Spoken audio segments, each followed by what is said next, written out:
they're all very different men, and I think they're three different movies, three different, conceits,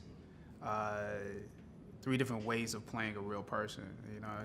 Just to describe it,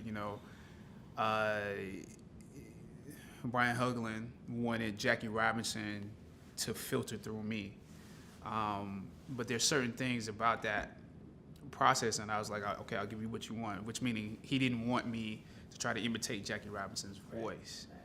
But I found that the physicality was more important, that I had to play baseball like him. I had to move like him. I had to look like him. And so, for me, the preparation for that role was a very physical one. And even though I didn't try to sound like him, I wanted to sound like the time period. So it was studying the time period. James Brown was more of imitation. You know this man's music. You know what he moves like. You know what he sounds like. You know what he dresses like. You know the type of things he's going to say, humor, serious. You know his police record. You know what I'm saying? So there's certain things I had to do that would give you a sense of him, but I also didn't want to make fun of the man.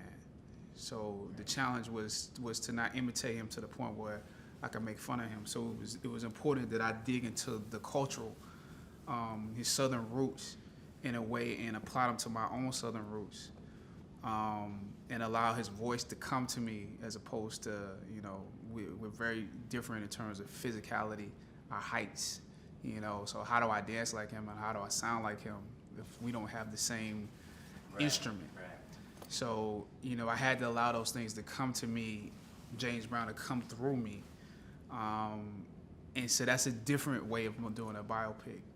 As for this?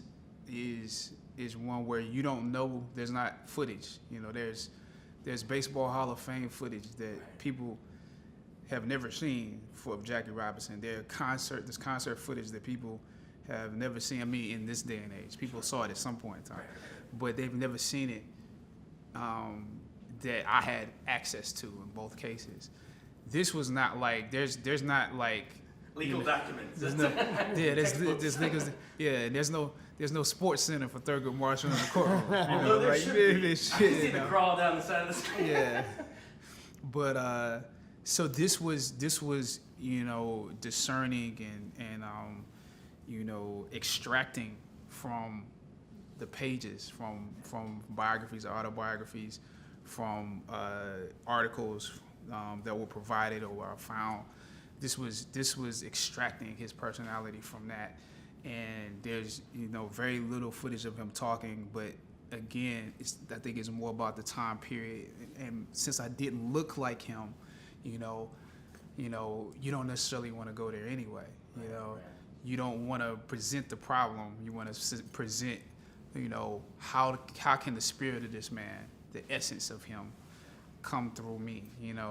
Let's not put a fake mustache. What is my Thurgood Marshall mustache? Let's not have a wig. What is my Thurgood Marshall hair? So let's let him grow out of me. Thank you so much, and we're excited for Black Panther. Hopefully that will bring some more audiences to go check out Marshall too, man, because this is important. I'm pretty sure it will. Thank you so much. Thank you. Thank you, man.